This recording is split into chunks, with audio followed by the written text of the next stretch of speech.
تمباکو کا قوام ڈالا جاتا ہے، تمباکو کو کشید کر کے اس سے قوام نکالا جاتا ہے، وہ تمباکو کا قوام اور خطرناک ہوتا ہے، آدمی کے صحت کے لیے سخت نقصان دہ۔ کوئی بھی عادت رکھنے کی ضرورت کیا ہے؟ آدمی جو کھانے پینے کی سکتا ہے آل و اولاد کو بھی نقصان پہنچاتا ہے۔ ہمارے آقا حضرت محمد مصطفیٰ صلی اللہ علیہ وسلم نے ایک واقعہ سنایا، بہت دھیان سے سنیے، اسے وہ آپ کو بتانا، اور کوئی عالم کا واقعہ نہیں سنانا، حضور نے سنایا۔ حضور نے سنایا کہ پچھلے زمان تھا جو عبادت گزار تھا، ایک مرتبہ ایک بری عورت کے چنگل میں پھنس گیا، اچھا انسان تھا، عبادت گزار تھا، لیکن کسی طرح وہ کسی بری عورت کے ہاں چلا گیا، پھنس گیا۔ اس بری عورت نے اس سے یہ کہا کہ یہ لڑکا ہے، ایک لڑکا تھا اس کے پاس، یہ لڑکا ہے، یہ شراب ہے اور میں خود ہوں، یا تو تم میرے ساتھ بدکاری کرو یا اس لڑکے کو قتل کر دو اور یا شراب پیو۔ تین برائیاں اس نے پیش کی، یا تو بدکاری کرو یا لڑکے کو قتل کر دو اور یا شراب پی دو۔ اس عبادت گزار نے یہ سوچا کہ یہ تینوں بڑے بڑے گناہ ہیں، قتل بھی، بدکاری بھی، شراب پینا بھی، لیکن اس نے اپنی عقل سے یہ بات سوچی کہ ان تینوں میں ہلکے درجے کا گناہ شراب کا معلوم ہو رہا ہے، قتل تو زیادہ بڑا گناہ ہے، منہ کالا کرنا زیادہ بڑا گناہ ہے۔ اپنی عقل سے اس نے سوچا کہ شراب کم درجے کا گناہ ہے، چنانچہ اس نے کہا میں شراب پی لیتا ہوں۔ اس نے شراب کا پیالہ اٹھا کے شراب پی لی، اور نشے کی وجہ سے جب اس پر نشہ طاری ہوا تو نشے کی وجہ سے ذہن معروف ہو گیا، اور اس نے اس عورت کے ساتھ بدکاری کی، اور پھر اس کے کہنے کی وجہ سے اس لڑکے کو قتل بھی کر دیا۔ یعنی شراب پینے کی وجہ سے وہ دو بڑے گناہ جن سے یہ بچنا چاہتا تھا ان سے بچ نہیں پایا۔ نشہ کرنے والا بہت سی خرابیوں میں مبتلا ہو جاتا ہے۔ آپ دیکھیں جو لوگ نشہ کر رہے ہیں، جب پیسے نہیں رہتے ہیں چوری چکاری کرتے ہیں، اور چوری بھی کیسے کریں گے؟ نہیں کچھ مل رہا ہے تو گاڑی کا پہیا کھول لیا، لائٹ چرا کے لے کے چلے گئے۔ آج کل تو ہم مدرسے والوں کو بھی یہ لوگ بخشتے نہیں ہیں، ملت کے لائٹ چرا چرا کے لے کے بھاگ جاتے ہیں۔ ہاں 3-4 دفعہ ہو چکا ہے۔ اب میں پورے شہر میں مہم چلا رہا ہوں، اور میرے ہی مدرسے سے یہ لوگ لائٹ چرا کے لے کے جا رہے ہیں۔ اب بھلا بتاؤ میں شکایت کروں تو کس سے کروں؟ ہمارے یہاں جو مہمان خانہ ہے مدرسے میں، وہ ذرا کنارے کی طرف بنا ہوا ہے، حالانکہ وہاں کمپاؤنڈ ہے، لیکن یہ جو نشہ کرتے ہیں نا ان کو طاقت بھی بہت آ جاتی ہے، وہ دیوار پھلانگ کے چلے آتے ہیں، دیوار پھلانگ کے آتے ہیں، لائٹ چرا کے ٹیوب لائٹ نکال کے لے کے چلے گئے، ایک دفعہ بلب تھا وہ نکال کے لے کے چلے گئے۔ اب ایسی ضرورت کی چیزیں تو آدمی کو لگانا ہے، باہر لائٹ لگانا ضروری ہے، وہ لے کے نکال کے چلے جاتے۔ ظاہر ہے کہ اس طرح چوری کرنے والے وہی ہیں جن کو 100-200 روپے نشے کے لیے چاہیے، اور اس طرح کی حرکتیں وہ کرتے ہیں۔ یہاں تک کہ گاڑی کھڑی ہے اس کا ڈیزل پٹرول نکال کے لے کے چلے جاتے ہیں، وہ لے جا کے بیچ دیتے ہیں۔ اپنے یہاں بھی کوئی کم فنکار لوگ نہیں ہیں، ایک سے ایک کام کرنے والے، ایک سے ایک حرکت کرنے والے لوگ اپنے شہر میں ملتے ہیں، اور نشہ اتنا عام ہو رہا ہے۔ میں آپ سے صحیح بات بتاتا ہوں، دل کی بات بتاتا ہوں، مجھ کو اس مہم کے شروع کرنے کے بعد اب اندازہ ہو رہا ہے کہ اپنے شہر میں نشہ کتنا عام ہو گیا. یعنی جس وقت میں نے یہ مہم شروع کی اس وقت بھی مجھ کو پورا اندازہ نہیں تھا، احساس تھا کہ نشہ بڑھ گیا ہے. لیکن اب جو صورتحال سامنے آئی ہے میں تو حیران ہوں کہ ہمارے شہر میں جس کو دینداروں کا شہر کہا جاتا ہے، مسجدوں کا شہر کہا جاتا ہے، میناروں کا شہر کہا جاتا ہے، وہاں یہ صورتحال ہے. چھوٹے چھوٹے بچے نشہ کر رہے ہیں.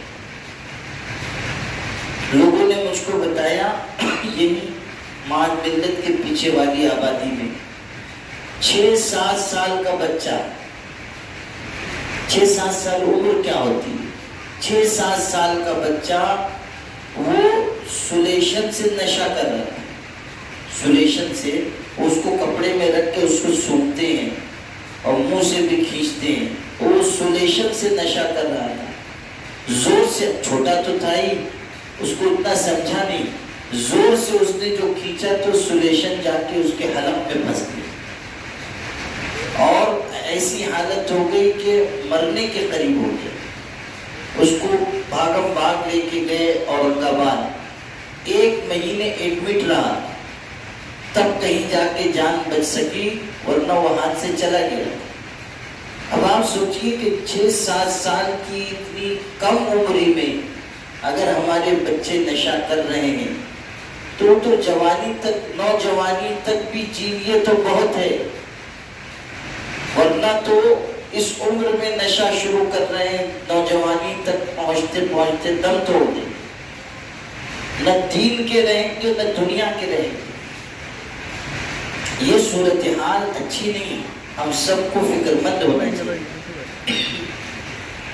اس کے علاوہ بھی، نشے کے علاوہ بھی سماجی خرابیاں ہمارے یہاں بڑھ رہی ہیں اور بھی برائیاں بڑھ رہی ہیں.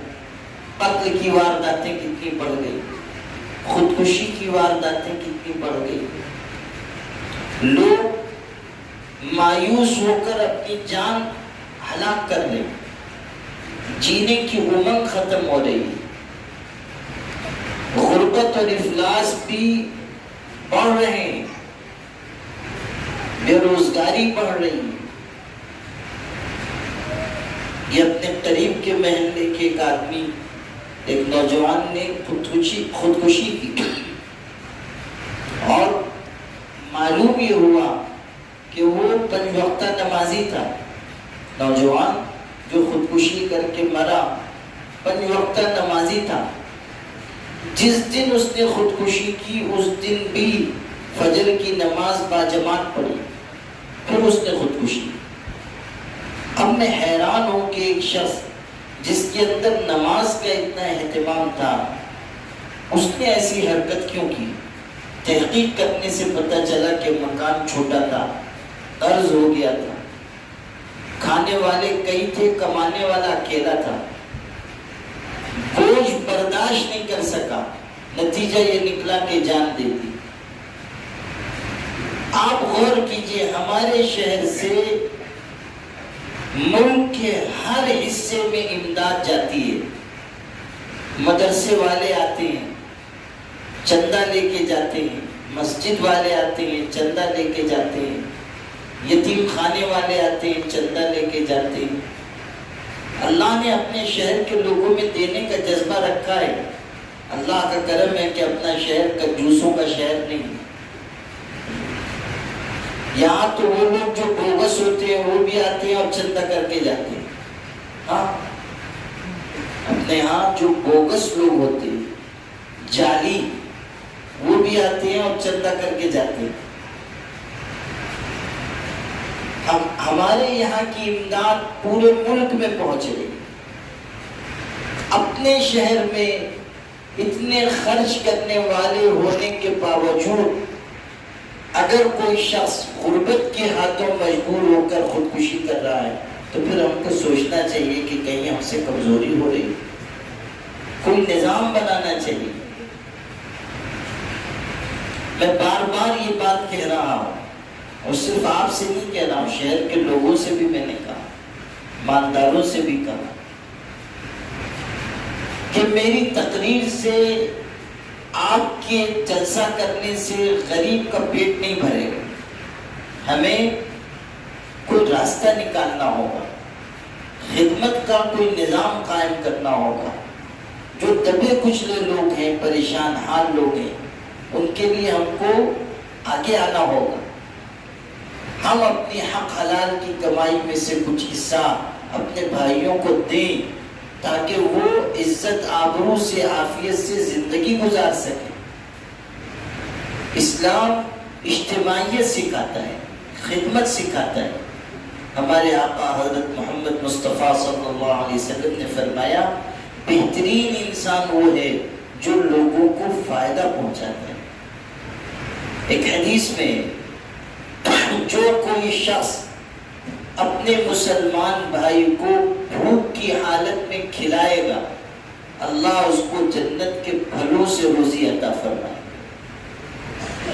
جو شخص اپنے بھائی کو پیاس کی حالت میں پلائے گا، اللہ تعالیٰ اس کو حوض کوثر سے پلائے گا جس کے بعد وہ کبھی پیاسا نہیں ہوگا۔ جو کوئی اپنے بھائی کو برہنہ حالت میں، کپڑے نہ ہونے کی حالت میں کپڑا پہنائے گا، اللہ تعالیٰ اس کو جنت کا سبز جوڑا عطا فرمائے گا۔ یہ بشارت کس کے لیے؟ خدمت کرنے والوں کے لیے، خرچ کرنے والوں کے لیے، دینے والوں کے لیے۔ اس امت کو خدمت کا سبق دیا گیا ہے، لوگوں کے ساتھ کھڑے ہونے کا سبق دیا گیا ہے۔ اور میں اللہ کی ناشکری نہیں کرنا چاہتا یہ کہہ کر کہ اپنے شہر میں ایسے لوگ نہیں، ہرگز نہیں۔ ہر لائن سے آپ دیکھیں گے کہ خدمت کرنے والے لوگ ہیں، ہر لائن سے۔ لیکن ہو یہ رہا ہے کہ ہم لوگ کوئی اجتماعی نظام نہیں قائم کر پا رہے ہیں جس کے ذریعے ہر نادار اور مستحق کی مدد ہو سکے۔ ورنہ خدمت کرنے والے ہر طرح کے لوگ اپنے شہر میں، چاہے آپ مال کے ذریعے کہو، چاہے محنت کے ذریعے کہو، چاہے لوگوں کے گھر پہنچ کر ان کے دکھ درد میں شرکت کے ذریعے کہو، اپنے شہر میں ایسے لوگ ہیں۔ آپ دیکھیں گے کہ کسی کا انتقال ہو جائے، ہمارے ہاں لوگ کھڑے ہو جاتے ہیں۔ دوسرے شہروں میں آپ یہ مزاج نہیں دیکھیں گے، لیکن ہمارے یہاں محلے کے لوگ اکٹھا ہوتے ہیں، کوئی ضرورت تو پوری کرتے ہیں، تو کفن دفن میں شریک ہوتے ہیں۔ جتنے لوگ اپنے یہاں جنازے میں شریک ہوتے ہیں، غریب آدمی کا جنازہ ہو، امیر آدمی کا جنازہ ہو، عالم کا ہو، جاہل کا ہو، جتنے لوگ اپنے یہاں جنازوں میں شریک ہوتے ہیں دوسرے شہروں میں آپ نہیں دیکھیں۔ یہ اللہ کا کرم ہے۔ مجھے دوسرے شہروں میں بھی جنازوں میں شرکت کا موقع ملتا ہے۔ بہت ہوا تو لوگ نماز تک شریک رہیں گے، نماز کے بعد اکثر لوگ چلے جاتے ہیں، صرف چند لوگ ہوتے ہیں جو آخر تک شریک رہتے ہیں، قبر میں اتارنے تک، اس کے بعد تک۔ اپنے یہاں یہ مزاج نہیں، اپنے یہاں قبر تک لوگ جاتے ہیں، بلکہ دفن ہو گیا اس کے بعد تسلی ہے، تسلی تو گھر والوں کو دی جاتی ہے، لیکن آپ دیکھیں گے کہ محلے والے، پاس پڑوس والے، وہ سب بیٹھتے ہیں، حالانکہ صبح سے لگے ہوئے ہیں، دوپہر سے لگے ہوئے ہیں، رات دیر ہو گئی ہے، لیکن ایک مزاج ہے اپنے شہر کا۔ اور اللہ کا شکر ہے کہ یہ مزاج اپنے ہاں۔ کسی کا بچہ گم ہو جائے، لوگ تلاش کرتے ہیں، محنت کرتے ہیں۔ کوئی ڈوب گیا ہے، لاش تلاش کرتے ہیں۔ آپ دیکھیں گے پیچھے کئی واقعات ایسے ہوئے، 3 4 دن، 5 دن لوگ بیچارے لاش ڈھونڈ رہے ہیں، محنت کر رہے ہیں، اپنی جان ہتھیلی پہ رکھ کر کوشش کر رہے ہیں۔ یہ معمولی بات نہیں ہے۔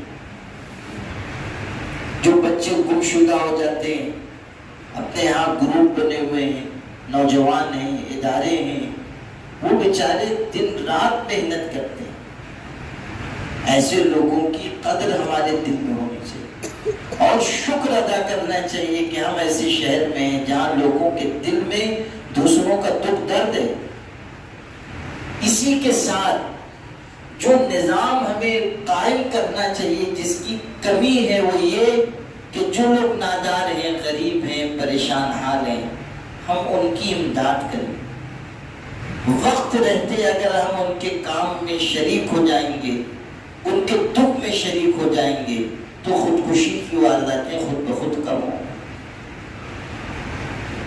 ابھی جب میں نے یہ مہم شروع کی، پہلا دوسرا دن تھا، جو لوگ ساتھ میں تھے ان میں سے ایک شخص کو رات کے 3 بجے ایک صاحب نے میسج لکھ کر بھیجا. دوسرا یا تیسرا ہی دن تھا، میسج یہ کیا کہ میں خودکشی کرنے جا رہا ہوں. رات کے 3 بجے اس کو لکھ کے بھیجا کہ میں خودکشی کرنے جا رہا ہوں، فلاں علاقے کا ہوں. میرا نام بھی لکھا اس نے کہ حضرت کا ویڈیو دیکھا تھا یا تقریر سنی تھی. ان کا نمبر تو میرے پاس ہے نہیں، آپ کا نمبر ہے تو آپ کو میسج کر رہا. وہ بیچارے نے صبح دیکھ لیا اور فوراً اس نے رابطہ کیا اس سے. وہ ادھر ہیرا پورے کی طرف کا آدمی تھا. اس نے کہا کہ ابھی کوئی ایسا قدم اٹھانا نہیں، ہم لوگ آ رہے ہیں. 2-4 لوگ گئے. کیا بات ہے؟ تو معلوم ہوا میاں بیوی کا مسئلہ ہے، لڑائی جھگڑا بہت ہے. محلے والوں نے بھی بتایا رات بھر یہاں مہابھارت ہوئی ہے، بہت لڑائی ہوتی رہی ہے. بعض بیویاں ہوتی ہیں نا چنگیز خان قسم کی، بہت ہی جلات قسم کی، تو ان کو جھیلتے جھیلتے آدمی سوچتا ہے کہ ایک ہی دفعہ لٹک جاؤ. روز روز لٹکنے سے اچھا ہے ایک ہی دفعہ لٹک جاؤ. لوگ ان چیزوں سے بھی پریشان ہو جاتے ہیں. اور بعض گھروں میں واقعی بہت دشواری ہوتی ہے. میاں بیوی کے آپس کے جھگڑے الامان والحفیظ. بعض گھروں میں تو پیر بھی ہوں نا، بلکہ میری اصل حیثیت پیر ہونے کی، اور پیر صاحب سے چونکہ تعویذ لینی رہتی ہے تو لوگ آ کے صحیح حال گھر کا بتاتے ہیں. تو پتہ چلتا ہے کہ جن کو ہم بہت بہادر سمجھتے ہیں گھر میں ان کے حالات اچھے نہیں ہیں، مصیبت زیادہ ہے. ایک دفعہ کہیں میں جلسے میں تقریر کر رہا تھا، بڑا مجمع تھا، اپنے یہاں اصلاح معاشرہ کا جلسہ تھا باہر. اسٹیج پہ بھی بہت سارے لوگ تھے اور مجمع بھی اچھا خاصا تھا. تو میں نے کچھ ایسے ہی موضوع رہا ہوگا، تو میں نے کوئی تقریر کرتے کرتے میں نے کہہ دیا کہ گھروں میں حالات ٹھیک نہیں ہیں اور تو میں سے آگے بڑھ کے رفع یدین کی بھی نوبت آتی ہے. بعض بیویاں جو ہے وہ مرمت بھی کرتی ہیں. اور میں نے کہا کہ اس مجمع میں بھی کچھ ایسے خوش نصیب لوگ مجھ کو نظر آ رہے ہیں. تو اسٹیج پہ میرے پیچھے ایک عالم بیٹھے تھے اپنے شہر کے، آپ لوگ جانتے ہیں، نام نہیں لوں گا. وہ پیچھے سے کہنے لگے کہ حضرت صرف مجمع میں نہیں ہیں، اسٹیج پہ بھی بیٹھے ہیں. تو میں نے ان سے کہا مولانا یہ خام خواہ اپنے گھر کی بات یہاں کہاں بیان کر.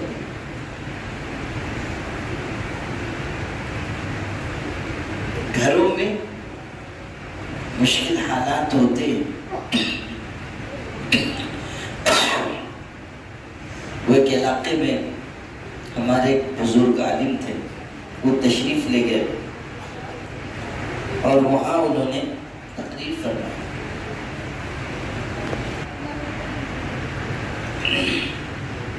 وہاں مرد ہی مرد تھے، عورتوں کا انتظام نہیں تھا. تو انہوں نے میاں بیوی کے حقوق پہ تقریر کی، اچھی تقریر کی. جب تقریر ختم، گاؤں تھا، تقریر ختم ہوئی تو ایک جوان آیا اور ان سے ملاقات کی، مولانا سے ملاقات کی. کہنے لگا حضرت آپ نے بہت اچھی تقریر فرمائی، کاش میری بیوی بھی سن لیتی، کاش میری بیوی بھی سن لیتی. انہوں نے کہا کیوں؟ تو کہنے لگا کہ میری بیوی بہت ہی بدتمیز ہے، بد زبان ہے، اور مجھ کو بہت گالی گلوچ کرتی ہے، اور مجھ کو اور بھلی بری باتوں کے علاوہ مجھ کو تھپڑاڑ بھی کہتی ہے۔ تھپڑاڑ کچھ سمجھے؟ نہیں سمجھے ہو؟ یہ تھپڑاڑ کا لفظ تو وہ تھا کہ وہ بڑے مولانا کو نہیں سمجھا تھا، تو آپ کو کیا سمجھے؟ تو اس نے کہا کہ مجھ کو تھپڑاڑ کہتی ہے۔ تو حضرت نے کہا یہ تھپڑاڑ کس کو کہتے ہیں؟ وہ بیچارہ گاؤں کا تھا، سیدھا سادہ۔ اس نے کہا مولوی صاحب تم نہیں جانتے؟ بولے میں نہیں جانتا، میرا باپ دادا بھی نہیں جانتا تھپڑاڑ کس کو کہتے ہیں۔ تو کہنے لگا کہ ہمارے گاؤں میں وہ جو مردار کھاتا ہے نا پرندہ، جس کو اپنے لوگ گدھ بولتے ہیں، گدھ گنجا ہوتا ہے اور مردار کھاتا ہے، تو کہ وہ جو گدھ پرندہ ہوتا ہے نا، وہ بھی جو بہت بڈھا ہو جاتا ہے، چمڑی لٹک آتی ہے، منحوس بالکل، اس کو ہمارے گاؤں میں تھپڑاڑ کہتے ہیں۔ تو میری بیوی مجھ کو وہی کہتی ہے۔ تو مولانا نے کہا اچھا تو بہت مظلوم معلوم ہوتا ہے، گھر کہاں ہے؟ بولے یہیں قریب میں۔ کہا چل میں تیری بیوی کو سمجھا دیتا ہوں۔ تو وہ چلے گئے، پردے کے پیچھے بٹھا کے انہوں نے اس کی اہلیہ کو سمجھایا، قرآن حدیث کی بات بتائی۔ آخر میں کہا کہ مجھ کو معلوم ہوا ہے کہ تو اپنے شوہر کو برا بھلا کہتی ہے، تھپڑاڑ بھی بولتی ہے، آج سے وعدہ کر کے نہیں بولے۔ اس نے کہا کہ مولانا بات سمجھ میں آ گئی، میں وعدہ کرتی ہوں آج کے بعد اپنے شوہر کو برا بھلا نہیں کہوں گی، اور وعدہ کرتی ہوں کہ میں اپنے شوہر کو تھپڑاڑ بھی نہیں بولوں گی، مگر ہے وہ تھپڑاڑ ہی۔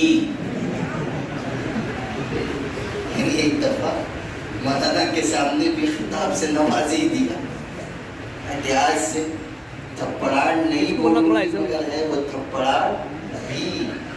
تو آخر میں لا کے وہاں بھی پٹک دی۔ تو گھر میں جب ایسے حالات ہوتے ہیں نا تو آدمی کبھی کبھی عاجز آ جاتا ہے۔ آپ کو جو واقعہ سنا رہا تھا وہ یہ کہ وہ جو میسج آیا نا تو یہ لوگ گئے اور جا کر وہاں معلومات لی تو پتہ چلا کہ گھر کے حالات اچھے نہیں ہیں، گھر کے حالات ٹھیک نہیں ہیں، بہت آپس میں تنازع ہے، تکرار ہے۔ وہ شوہر نے کہا کہ بس اب میں مر جانا چاہتا ہوں۔ ان لوگوں نے بٹھا کے سمجھایا، سمجھانے کے بعد اس کو تسلی دی کہ آپ کا مسئلہ اگر ہم لوگوں سے حل نہیں ہوگا، ہم لوگ حضرت کے پاس لے چلیں گے، آپ کا مسئلہ حل کرائیں گے۔ آپ کو جو بات بتانی ہے وہ یہ کہ مشکل وقت میں اگر چند لوگ پہنچ جاتے ہیں، تسلی کی بات کہہ دیتے ہیں، آدمی اپنا دکھ درد کسی کو سنا لیتا ہے، تب بھی اس کو تسلی ہو جاتی ہے، اس کو اطمینان ہو جاتا ہے۔ وہ شخص جو خودکشی کرنے جا رہا تھا، یہ لوگ چلے گئے، بات چیت کی، بیوی کو بھی کچھ سمجھایا، شوہر کو کچھ سمجھایا، آپ کو سن کے خوشی ہوگی، اس کے بعد سے اطمینان سے رہ رہے ہیں۔ بیوی نے بھی سمجھا، شوہر نے بھی کچھ سمجھا۔ معاملات میں اگر ہم ذرا آگے بڑھیں اور جو سبب ہے اس کو دور کرنے کی کوشش کریں، بہت سارے مسئلے حل ہوتے ہیں۔ اللہ نے کوئی مسئلہ ایسا نہیں رکھا ہے جو حل نہ ہو، چاہے غربت کا مسئلہ ہو، چاہے افلاس کا مسئلہ ہو، چاہے بے روزگاری کا مسئلہ ہو، چاہے میاں بیوی کے آپس کے جھگڑے ہو، انتشار ہو، ہر مسئلے کا کوئی نہ کوئی حل ہے۔ آپ سے جو بات میں عرض کر رہا ہوں وہ یہ کہ قتل بھی بڑھ رہا ہے، خودکشی بھی بڑھ رہی ہے، بدکاری بڑھ رہی ہے، شہر میں آپس کی رنجشیں بڑھ رہی ہیں، اسی طرح نشے کی چیزیں عام ہو رہی ہیں۔ ان سب سماجی خرابیوں کے خلاف ہم کو آواز اٹھانی چاہیے۔ یہ مت خیال کیجئے کہ علماء کریں گے، جماعت والے کریں گے، فلاں تنظیم والے، فلاں تحریک والے کریں گے، مہم چل رہی ہے تو وہ لوگ کریں گے، نہیں۔ ہم میں سے ہر شخص جواب دہ ہے، ہم میں سے ہر شخص ذمہ دار ہے۔ ہمیں اپنی ذمہ داری محسوس کرنی چاہیے کہ اگر اپنے شہر میں گناہ عام ہو رہے ہیں تو ہمیں آگے آنا ہے۔ خواتین کو چاہیے کہ وہ اپنے بچوں پر کڑی نگاہ رکھیں، گہری نگاہ رکھیں۔ ماں باپ کی غفلت کی وجہ سے بھی اولاد گناہ کی طرف جا رہی ہے۔ ماں باپ دیکھنے کے لیے تیار نہیں، ماں دیکھ رہی ہے کہ یہ گناہ، یہ عادت اس کے اندر تھوڑی تھوڑی آ رہی ہے، پہلے مرحلے میں رک جائے گی، عادت رک جائے گی، نہیں روکتی بلکہ باپ سے چھپاتی ہے، لڑکے کے باپ سے، اپنے شوہر سے چھپاتی ہے، بچے کی طرفدار بنتی ہے۔ شوہر کو معلوم بھی ہو رہا ہے تو کہتی ہے نہیں ابھی تو بچہ ہے، ابھی تو چھوٹا ہے، جانے دو 18-20 سال کا ہو گیا ہے، ابھی وہ بچہ ہی ہے، اور یہی بچہ کر کے اس کو تباہ کر دے گی۔ پھر جو غلط عادتیں لگ جائیں گی پھر وہ کبھی نہیں چھوٹے۔ آپ نے وہ سنا ہوگا نا کہ سلطانہ ڈاکو جو بہت بڑا ڈاکو تھا، جب اس کو پھانسی دینے کے لیے لایا گیا اور سولی پہ چڑھایا جا رہا تھا تو اس سے پوچھا گیا، جیسا کہ ہر پھانسی پانے والے سے پوچھا جاتا ہے کہ تمہاری آخری کوئی خواہش ہو تو بتاؤ۔ اس نے کہا کہ ہاں میں اپنی ماں سے ملنا چاہتا ہوں، اپنی ماں سے ملنا چاہتا ہوں۔ تو لوگوں نے یہ خیال کیا کہ آخری وقت ہے، اب تو مرنے والا ہے، ماں کی یاد آ رہی ہوگی، اس کی ماں کو لایا گیا، یہ سولی پر لٹکایا جانے والا ہے، اس آخری وقت میں ماں کو لایا گیا، یہ ماں کے قریب ہوا اور قریب ہوا۔ لوگوں نے سمجھا کہ شاید گلے ملنا چاہتا ہوگا، لپٹ کے رونا چاہتا ہوگا، لیکن عجیب بات ہوئی، وہ اتنا بڑا ڈاکو جس نے بہت سو کے خاندان تباہ کیے، ڈکیتی کی، چوری کی، قتل کیا، اب آخری وقت ہے، اس آخری وقت بھی اپنی ماں کے قریب ہو کر، اور تو کچھ تھا نہیں، اس نے اپنے دانتوں سے اپنی ماں کا کان کاٹ لیا، ماں کا کان چبا ڈالا، اور لوگوں نے بہت لعنت ملامت کی کہ یہ آخری وقت میں بھی اپنی ماں کے ساتھ بدسلوکی سے باز نہیں آیا، ماں کے اوپر حملہ کیا، کان چبا ڈالا۔ تو اس کو جب لوگوں نے لعنت ملامت کی، اس نے جو بات کہی تھی وہ آپ کو سنانا چاہتا ہوں خاص طریقے پر، جو مائیں ہیں، جو ہماری بہنیں آئی ہیں وہ سنیں۔ اس سلطانہ ڈاکو نے یہ کہا کہ میں نے اپنی ماں کا کان اس لیے کاٹا ہے کہ آج اگر میں سولی پہ چڑھ رہا ہوں تو یہ میری ماں کی وجہ سے ہے۔ میں نے زندگی میں پہلی مرتبہ اپنے پڑوسی کی مرغی کا انڈا چرایا تھا اور انڈا چرا کر گھر لے کر آیا تھا، اگر اسی دن میری ماں مجھ کو 2 تھپڑ مار کر اس چوری پر مجھ کو سزا دیتی اور مجھ کو تنبیہ کر دیتی تو میں آگے چل کر چور ڈاکو نہیں بنتا۔ وہی پہلے دن کی جو عادت تھی جس پر میری ماں نے میری حوصلہ افزائی کی کہ ٹھیک ہے چرا کے لیے آیا ہے تو اچھا ہے، وہ چیز آگے چل کر مجھ کو ڈاکو بنانے کا ذریعہ بنی۔ آج اگر میں مر رہا ہوں تو میری ماں کی وجہ سے مر رہا ہوں، آج اگر میں سولی پہ چڑھ رہا ہوں تو اپنی ماں کی وجہ سے چڑھ رہا ہوں۔ بات سمجھ میں آ رہی ہے؟ اگر مائیں پہلے دن ٹوکیں غلط عادتیں رکیں گی، اگر مائیں نہیں دھیان دیں گی، آج کل تو ماؤں کو بھی چھٹی ہے نہیں، موبائل میں لگی رہتی، یا مہاراشٹر پر کی 12 لاکھ بچے تقریباً ان اسکولوں میں تعلیم پاتے ہیں، 12 لاکھ بچے۔ آج انہوں نے مجھ کو بتایا کہ ہمارے ہاں جو ٹیچرز آتے ہیں، مسلمان جن کو ہمیں ملازم رکھنا ہے، ہم ان کا انٹرویو لیتے ہیں اور پوچھتے ہیں، کیسے پوچھتے ہیں وہ دیکھو، اشارہ دیکھنا تب بات سمجھ میں آئے گی۔ ہم ان سے پوچھتے ہیں وضو کے فرائض کتنے ہیں، اس طرح وضو کے فرائض کتنے ہیں، اشارہ دیکھو آپ، اس طرح وضو کے فرائض کتنے ہیں، غسل کے فرائض کتنے ہیں، ایسے کہنے کا مطلب یہ کہ ہم ہاتھ سے اس کو جواب بھی بتا رہے ہیں، وضو کے فرائض کتنے ہیں، غسل کے فرائض کتنے ہیں، اس کے باوجود وہ شخص جو ٹیچر بن چکا،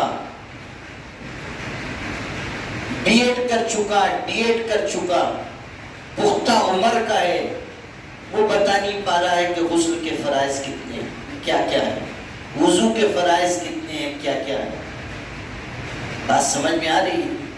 یہ ہمارے پڑھے لکھے مسلمان بھائیوں کا حال ہے، اس لیے اس دھوکے میں مت رہیے کہ سب جان رہے ہیں۔ تیمم کتنی آسان چیز ہے، وضو کے مقابلے میں بھی تیمم بہت آسان ہے، وضو سے آسان تیمم ہے۔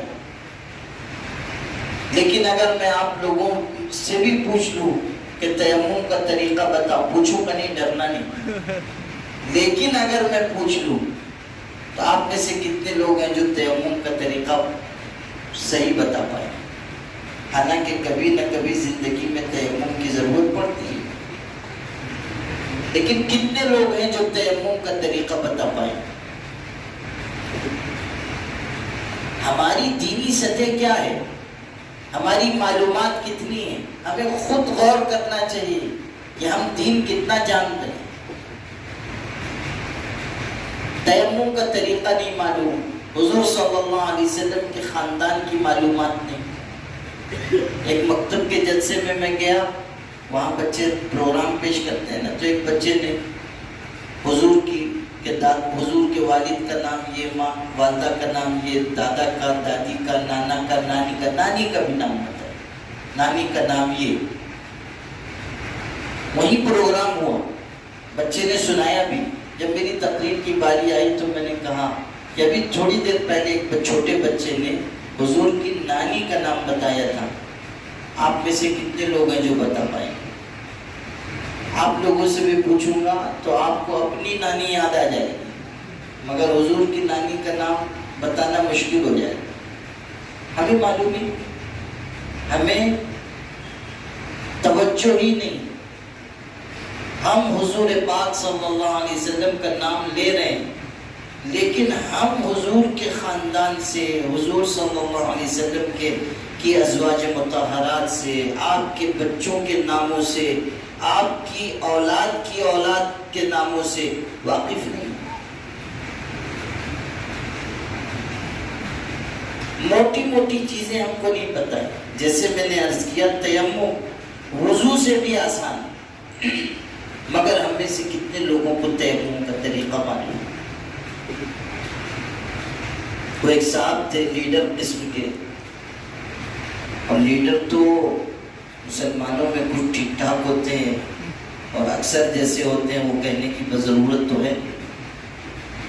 وہ گئے ایک دفعہ سفر میں علماء کے ساتھ، سفر میں گئے، ایسے علاقے میں پہنچے پانی نہیں تھا، نماز پڑھنی تھی، اب وضو کر نہیں سکتے تھے، تو علماء نے کہا تیمم کر لو، پڑھ لو۔ اب پوچھ لیتے، نہیں معلوم تھا تو پوچھ لیتے، لیکن چونکہ لیڈر صاحب تھے نا، ناک 1.5 فٹ کی تھی، تو اگر پوچھ لیتے تو ناک کٹ جاتی، تو اس لیے انہوں نے سوچا کہ مولویوں سے پوچھنا تو ٹھیک نہیں ہے، اپنے ہی دماغ چلاؤ۔ اب ان کے دماغ میں دھرا کیا تھا جو چلتا، سارا تو سیاست کی نظر ہو چکا تھا، تو انہوں نے کیا یہ غور یہ کیا کہ دیکھو وضو ہوتا ہے پانی سے، تیمم ہوتا ہے مٹی سے، وضو میں پہلے پانی سے کلی کرتے ہیں، تو یہی ہوگا نا کہ پہلے مٹی سے کلی کریں گے، تو ایک مٹھی مٹی لی اور منہ میں ڈالی، ایک مٹھی مٹی منہ میں، تو کسی عالم نے دیکھا جو ساتھ میں تھے، اس نے کہا حاجی جناب آپ یہ کیا کر رہے ہیں؟ فرمانے لگے کلی کر رہا ہوں۔ انہوں نے کہا باز آ جائیے ورنہ آپ کے ناک میں بھی مٹی چلی جائے، یہ آپ کیا کر رہے ہیں؟ یہ حالت ہے ہم لوگوں کی۔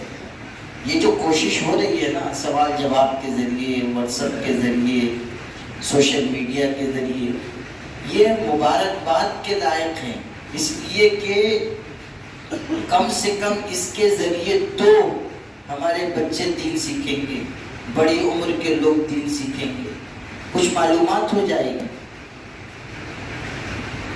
کچھ ان کے علم میں اضافہ ہو جائے گا۔ الحمدللہ یہ کوششیں مفید ہیں، ایسا نہیں ہے کہ یہ کوششیں فائدے سے خالی ہیں یا یہ خانہ پوری کے لیے ہیں یا نام و نمود کے لیے، نہیں، اس کا بہرحال فائدہ ہے۔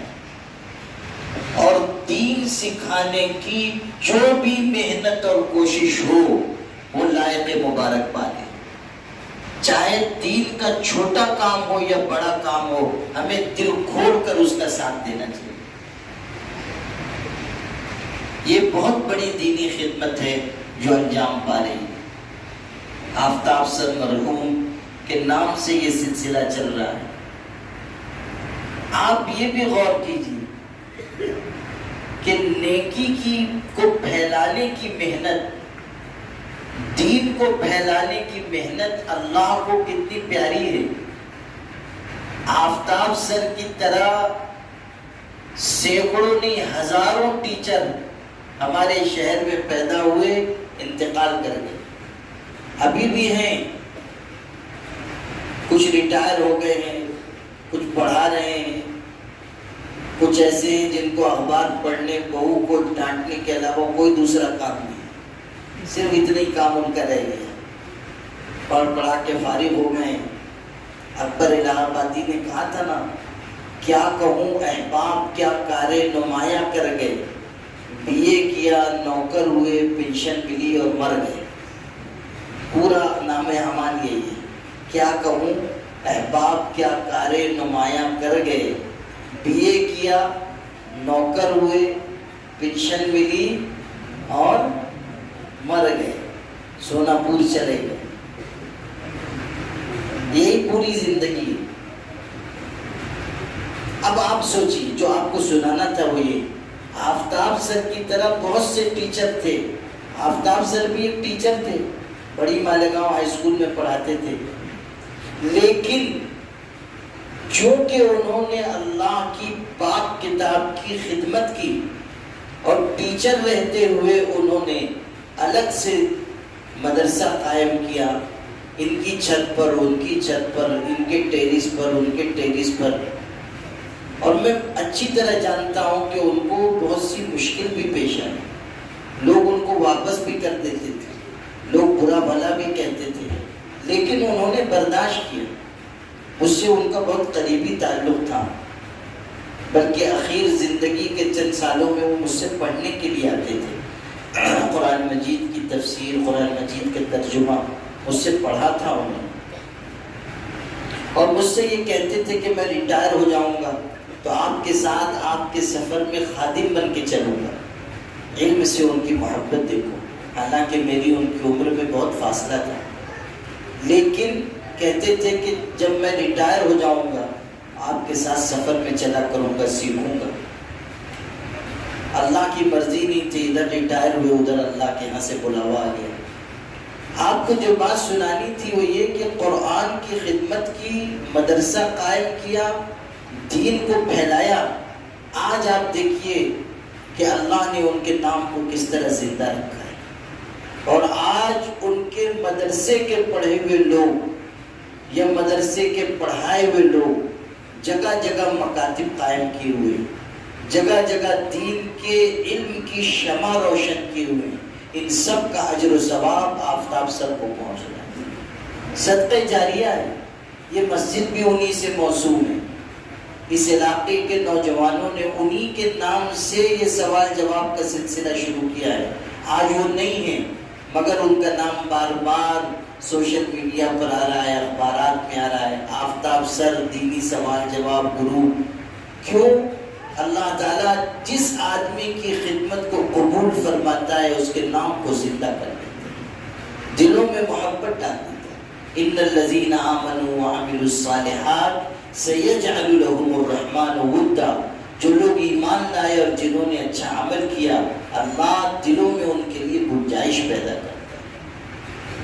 اچھی موت پا کر آفتاب سر گئے، اور آج اللہ کی ذات سے امید ہے اچھے حال میں ہوں گے۔ جو نیکی کا توشہ لے کر جاتا ہے اللہ اس کو نوازتا ہے۔ انہوں نے تو کتنے بچوں کو حافظ قرآن بنائے، اور ان کی تڑپ تھی، ان کی تڑپ تھی۔ یہ رابعہ مسجد میں ان کا مدرسہ چلتا تھا. میرے حضرت مولانا محمد ولی صاحب رحمانی رحمۃ اللہ علیہ شہر تشریف لائے تھے. کئی دفعہ تشریف لائے. ان میں سے ایک مرتبہ کا واقعہ آپ کو سنا رہا ہوں. یہاں ٹھہرے تھے رابعہ مسجد کے بازو میں اسحاق سیٹھ کا مکان ہے، وہاں ان کا قیام تھا. تو ہم لوگ تہجد کے وقت اٹھ کر رابعہ مسجد چلے گئے ذکر اذکار کے لیے، نماز پڑھنے کے لیے. کوئی 4 ساڑھے 4 بجے کا وقت ہوگا، تہجد کا وقت تھا. اور مسجد میں ظاہر ہے اس وقت کون آنے والا ہے؟ اپنے یہاں تو فجر میں لوگ گدڑی اوڑھ کے سوئے رہتے ہیں، لیکن اتنی رات کو آفتاب سر آئے بچوں کو جگانے کے لیے. حالانکہ وہ مدرسے کے ناظم تھے، ان کا کام نہیں تھا، دوسرے اساتذہ کا، معلمین کا کام تھا. لیکن ان کے دل کی تڑپ دیکھیے اور مدرسے کی فکر دیکھیے. تہجد کے وقت وہاں بچے جو سوتے تھے ان کو اٹھانے کے لیے وہ آئے کہ اٹھ کر وہ قرآن مجید پڑھنے میں لگ جائیں. اور اس وقت سے بچوں کو جگا کر اپنا نماز میں مشغول ہو گئے. پھر قرآن کی تلاوت کرتے رہے، فجر تک اپنے معمول میں رہے. پھر صبح ان کو پڑھانے جانا تھا. ایسا نہیں کہ فجر کی نماز پڑھ کے پھر چادر تان کے سو جانا ہے. ان کی ملازمت تھی اس وقت، وہ برسر ملازمت تھے، برسر کار تھے. صبح ان کو پڑھانے جانا تھا، پھر دوپہر کے بعد مدرسے کا نظام دیکھتے تھے. یہ آپ کو اس لیے سنا رہا ہوں کہ آج اگر اللہ نے ان کے نام کو زندگی عطا کی ہے تو اس لیے کہ انہوں نے اللہ کے دین کی بے لوث خدمت کی. اور ہم بھی اگر اللہ کے دین کی بے غرض خدمت کریں گے تو اللہ ہم کو بھی دنیا اور آخرت میں عزت عطا فرمائے. عزت آدمی کے ہاتھ پاؤں مارنے سے اس کو نہیں ملتی. عزت مخلصانہ اللہ کے دین کی خدمت کرنے سے ملتی، اور وہی اصل عزت ہے جو اللہ پاک عطا فرماتا ہے. اس لیے میرے بھائیوں، ہم سب بھی اللہ کے دین کا کام کرنے والے بنے، اخلاص کے ساتھ، للہیت کے ساتھ. اور یہ جو سوال جواب کا سلسلہ ہے، ہم اس میں جو حصہ لے سکتے ہیں ہمیں حصہ لینا چاہیے. اور نشے کو مٹانے کے لیے، خودکشی کو مٹانے کے لیے، زناکاری کو مٹانے کے لیے، بے حیائی کو مٹانے کے لیے ہم سب کو آگے آنا چاہیے اور محنت کرنی چاہیے. اور اجتماعی بیت المال کا نظام بنانا چاہیے. اجتماعی بیت المال کا نظام بنانا چاہیے جہاں سے غریبوں اور ناداروں کی پوری خدمت کی جا سکے. کریں گے انشاءاللہ؟ کیا مولانا عقیل صاحب کیا حکم ہے؟ ہم لوگ ساتھ میں فارغ ہوئے ہیں ماں کے اللہ سے، اور ماشاءاللہ یہ بڑے فکر مند عالم ہیں. نشے کے سلسلے میں ابھی جو نشہ اور دیگر سماجی برائیوں کے سلسلے میں جو محنت چل رہی ہے اس کا ایک حصہ ہے کارنر میٹنگ. یعنی ان لوگوں تک پہنچنا جو عام طریقے پہ مسجد میں نہیں آ رہے ہیں، جلسوں میں نہیں آ رہے ہیں، ہوٹلوں پر ہیں، نکڑوں پہ بیٹھے ہوئے، ان تک پہنچ کر نشے کی اور دیگر برائیوں کی معلومات دینا، ان کو روکنے کی کوشش کرنا، قرآن و حدیث کی باتیں ان کو سنانا. پورے شہر میں الحمدللہ ہمارے ادارے کی طرف سے صوت الاسلام کی جانب سے سلسلہ چل رہا ہے. آج بھی اس وقت ہم لوگ یہاں جلسے میں جگہ جگہ کارنر میٹنگ ہو رہی ہے. روزانہ 20 جگہ کارنر میٹنگ کا نشانہ رکھا گیا، اور الحمدللہ ہر علاقے میں نوجوان، بڑے بوڑھے سب اس میں جڑ رہے ہیں.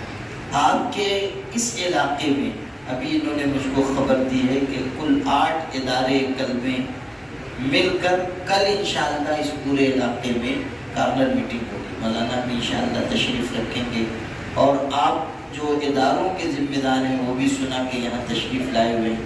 یہ بہت ہی قابل مبارکباد قدم ہے.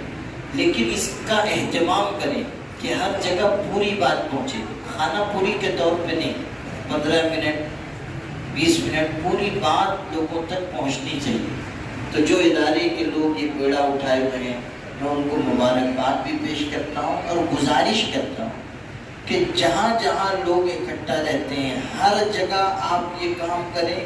چاہے 2-3 علماء کو آپ لے لیں، تقریر کرنے والے 2-3 علماء کو لے لیں، الگ الگ جماعتیں بنا دیں، اس پورے خطے میں، اس پورے علاقے میں جہاں جہاں ہوٹل پر، چوک پر لوگ مل سکتے ہیں، ہر جگہ ہم لوگوں کو کارنر میٹنگ کرنی چاہیے۔ اس سے ایک عام بیداری بھی آئے گی اور ان لوگوں کے کان میں دین کی بات پہنچے گی جن کے کانوں میں عام طریقے پر دین کی بات نہیں پہنچتی۔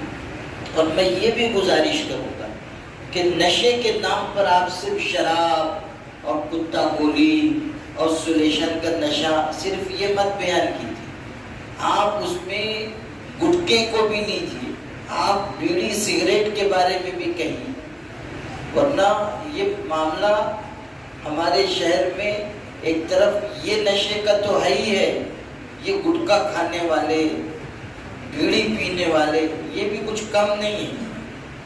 اور نشے کے سلسلے میں مہم چل رہی ہے، ایک طرف کہتے ہیں ہاں اچھی مہم چل رہی ہے اور دوسری طرف خود ہی منہ میں گٹکا بھرے۔ ایسا ہو رہا ہے، لوگوں نے مجھ کو بتایا، اخبار پڑھ رہے ہیں، ہاں مولانا عمرین مہم چلا رہے ہیں، بہت اچھا ہے، ویمر پوڑی لے کے آ، پڑھ بہت اچھا ہے۔ تم کیا کر رہے ہو؟ یہ جو گٹکا کھا رہے ہو یہ تو تم کو جہنم رسید کر دے گا۔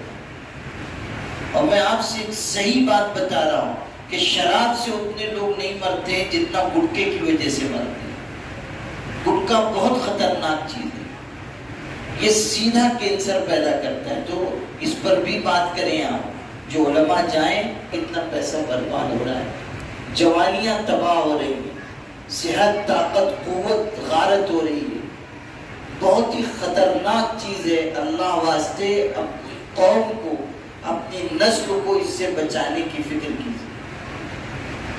میری عقل حیران ہے کہ ہمارے بچے 15 سال کے، 16 سال کے، وہ گٹکے کے عادی بن رہے ہیں، 30-32 سال سے زیادہ کیا وہ جی سکیں گے؟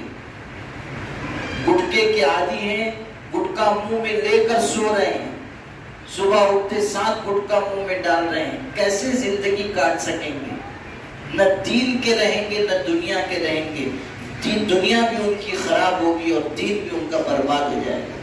اس لیے نشے میں ان چیزوں پر بھی بات چیت کریں، اور پورے علاقے میں آپ سب لوگوں سے گزارش کرتا ہوں، اس پورے علاقے میں آپ لوگ مضبوطی کے ساتھ کارنر میٹنگ کیجیے، اور جو عام لوگ ہیں وہ شریک ہوں، جگہ جگہ جا کر لوگوں کو اکٹھا کریں گے انشاءاللہ۔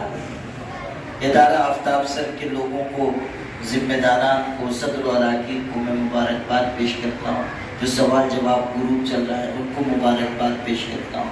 ہمارے یہ ضیاء ہیں اور دوسرے ادارے کے لوگ ہیں، ماشاءاللہ بہت اچھی خدمت کر رہے ہیں، ان لوگوں کی میں بہت دل سے قدر کرتا ہوں، بہت محنت کرتے ہیں، اللہ تعالیٰ ان لوگوں کو اجر عظیم عطا فرمائے، بہت بڑی بات ہے۔ بچے چھوٹے چھوٹے گم ہو جاتے ہیں، ماں باپ کتنے پریشان ہوتے ہیں، یہ بیچارے گلی میں سب سے زیادہ 1 نمبر پر جواب دیے۔ شروع میں اغراض و مقاصد میں نے یہ بات سامنے لوگوں کا نام آ رہا ہے، بھائی جو بچے لوگ آگے بہت زیادہ ہیں، ان سے تیسرا انعام ہے من لم یشکر الناس لم یشکر اللہ، مسی گروپ مولانا کلمان کی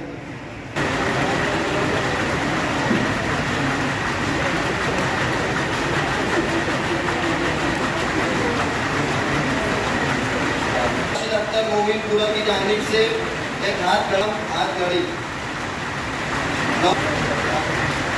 ہمارے درمیان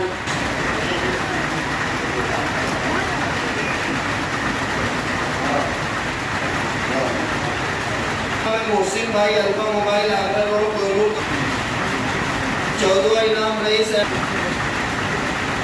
نماز 17واں انعام مہک 18واں انعام الطاف حسین سوسائٹی مولانا 21واں انعام عتیق احمد ابراہیم کلیکٹر میڈیکل کی جانب سے حاصل ہے، وہ سمجھ میں آ جائے گا، یہ سب لوگ